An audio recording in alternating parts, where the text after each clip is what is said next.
Iniciaron los trabajos del primer conversatorio con miras a renovar al Poder Judicial. A discusión, ¿está o no es posible, es o no es posible que se elija a los ministros de la Suprema Corte, a jueces, magistrados y todo lo que es el Poder Judicial por medio del voto popular?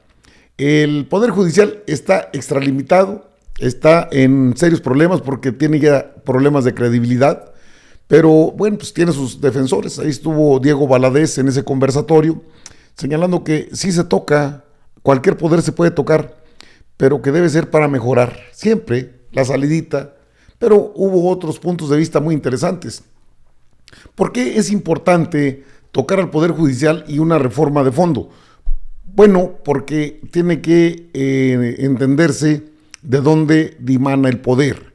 No dimana de ellos, de los, incluso ni de los catedráticos, ni siquiera del Poder Legislativo o el Poder Ejecutivo. Dimana del pueblo, y los principales poderes de este país deben ser electos mediante el método de elección. Así lo sostuvo un catedrático que usted ve ahí, Jaime Cárdenas.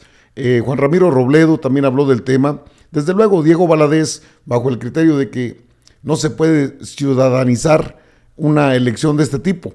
El tema está bastante sabroso entre los que defienden bueno, no a la Suprema Corte, defienden el método de elección de los ministros, que van a mandar a cualquiera. Mire, ahorita cualquiera o cualquier profesionista, con todo respeto lo digo, cualquier profesionista del derecho puede hacer mejor trabajo que al menos 8 de los que están ahí en esa Suprema Corte de Justicia de la Nación. Se han confrontado, creo que innecesariamente, y creo que Norma Piña hace mucha gala del respaldo que tiene de un grupo minoritario que es político y que se han metido a hacer política y que se han olvidado de legislar. Eso queda bastante claro.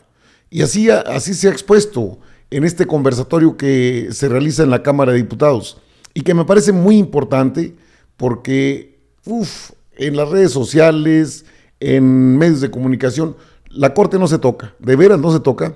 ¿Qué dicen los especialistas en el tema? Estos son especialistas en el tema, todos ellos. ¿Qué dicen? ¿Se puede tocar, no se puede tocar? Es interesante, claro que se puede tocar. Estamos en una república, en un régimen democrático. Por supuesto que se puede tocar. Que no lo quieran tocar, ese ya es otro boleto. Vamos a la información y escuche usted este debate interesante. Le doy la opinión y el análisis, obviamente, en cuanto termine. Vamos a escuchar a Juan Ramiro Robledo. Nosotros ponemos en cuestión los criterios interpretativos con que el Poder Judicial crea normas legislativas o dicta políticas públicas o acuerda actos de gobierno.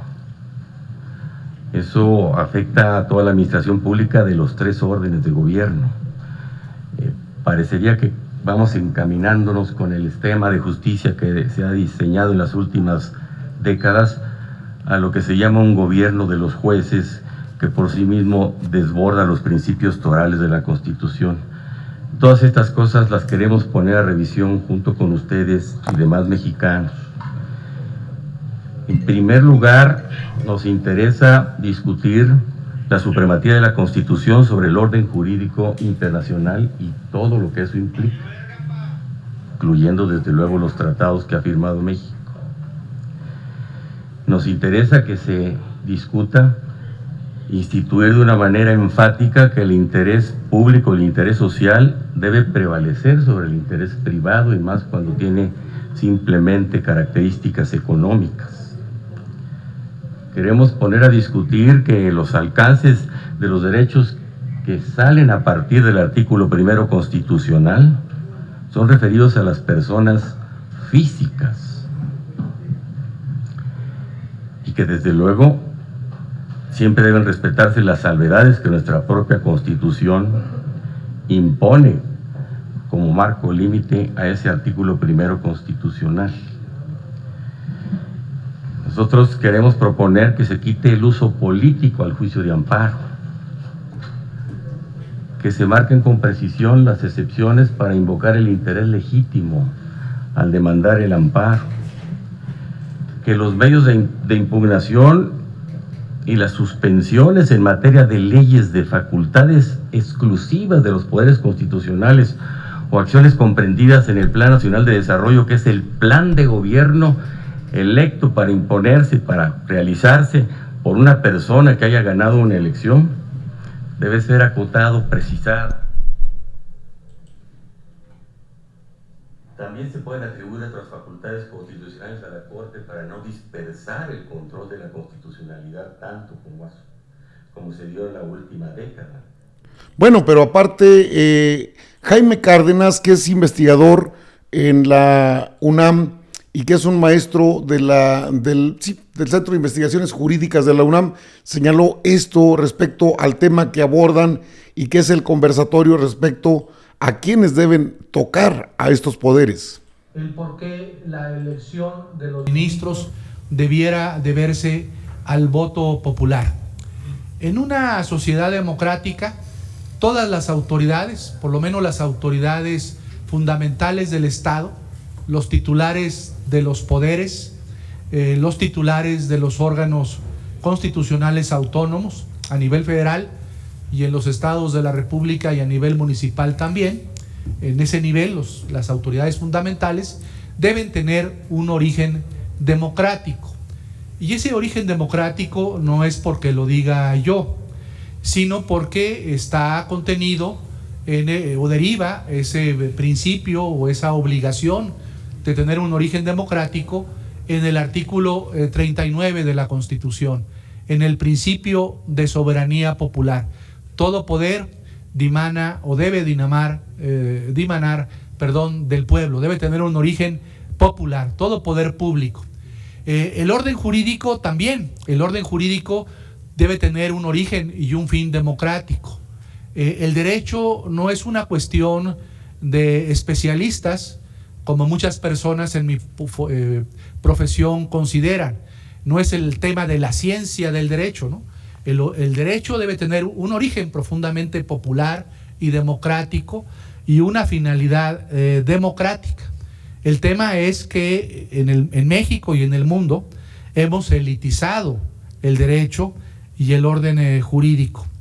En México, como sabemos y se ha explicado aquí, desde el México independiente, desde la Constitución de 1824, pues la Corte o el Poder Judicial, los integrantes del Poder Judicial, sobre todo sus titulares, han sido expresión de élite, una expresión, como se dice por algunos teóricos norteamericanos, contramayoritaria.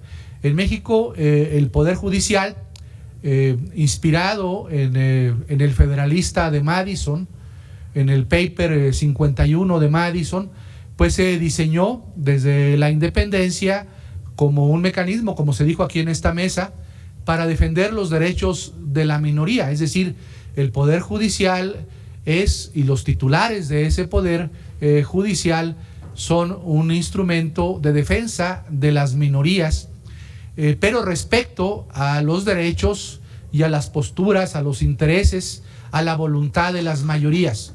El Poder Judicial en México, como en el mundo, no representa los derechos ni los intereses de la mayoría, sino los derechos y los intereses de la minoría, como aquí bien se ha dicho. Después hay otro presupuesto que también debemos tomar en cuenta, que es un fenómeno pues de nuestro tiempo. El derecho más importante, el derecho último, es el derecho judicial. Hoy en día creo que ninguno de nosotros, de nosotras, de nosotros puede ser iluso y pensar que el derecho lo crea el legislador. Eso tal vez ocurrió en el siglo XIX.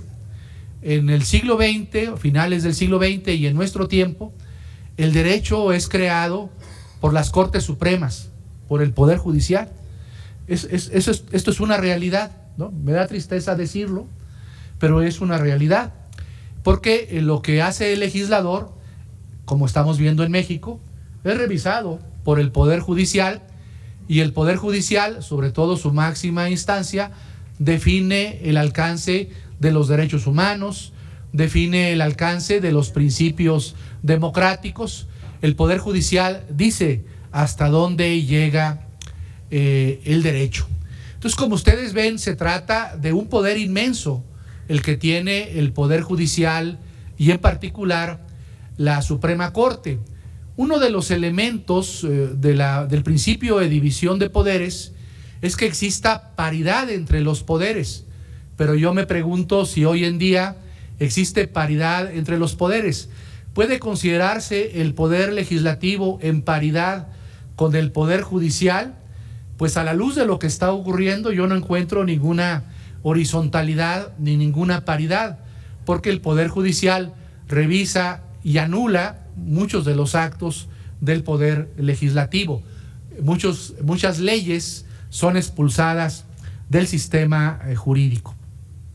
Aquí estamos hablando, se nos convocó para que habláramos del método de elección de los ministros. Desde luego hay muchas cuestiones relacionadas con el Poder Judicial que tendrían que cambiarse. Yo coincido con todo lo que se ha dicho aquí, coincido con mi amigo el doctor Rafael Estrada Mitchell, en que debiéramos plantear en México un tribunal constitucional separado del Poder Judicial. Considero que el Consejo de la Judicatura debiera tener independencia del Poder Judicial y que el presidente del Consejo de la Judicatura o presidenta no sea la presidenta o presidente de la Corte.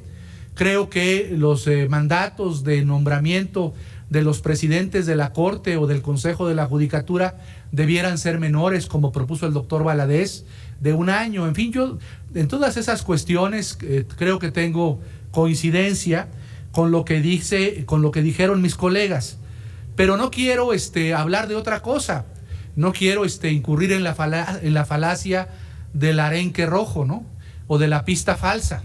Quiero hablar del método de elección de los ministros de la Corte por voto popular. ¿Y cuál es? Bueno, ahí tiene parte de este conversatorio que se realizó en la Cámara de Diputados. Por supuesto que hay coincidencias. ¿Por qué los ministros tienen que durar 15 años? ¿Por qué no pueden durar 1 año, o 2, o 3 años? Y cambio, rotación. ¿Por qué la Suprema Corte, la presidenta o el presidente, también preside el Consejo de la Judicatura Federal? Está interesante algo de lo que se trabajó en este conversatorio es crear un Consejo Especial Federal y separar al Consejo de la Judicatura Federal. Un consejo de alcance federal que tenga injerencia en revisar las cuentas y tener un presupuesto acorde a la realidad que viven los tiempos del país. Interesantes temas, sí, y es que estos poderes no se tocan, sí se tocan. Diego Valadez, entre sus propuestas, fue una de ellas.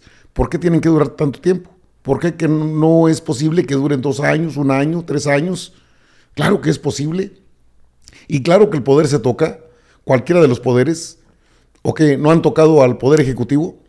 El Poder Legislativo no tiene un contrapeso, bueno, no tiene un peso específico en estos momentos. Hay leyes que las votan la Suprema Corte de Justicia de la Nación. Vamos, se ha convertido en un metapoder que hay que reformar, reorganizar y quizás, ¿para qué tantos? Si se requieren menos. Si son 11, ¿por qué no 7? Por ejemplo, porque tiene que haber una mayoría, por eso es impar.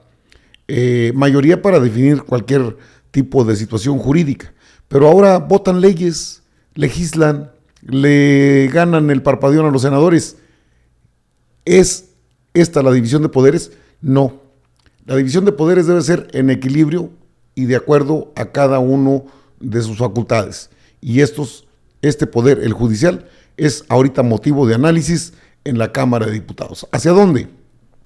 Hacia una gran reforma constitucional que esté avalada por especialistas, incluso pues prianistas, que están de acuerdo en que debe haber cambios profundos en esa Corte. Viven sus últimos días o sus últimos años de bonanza en la Suprema Corte. Amigas, amigos, informados, yo regreso con más información.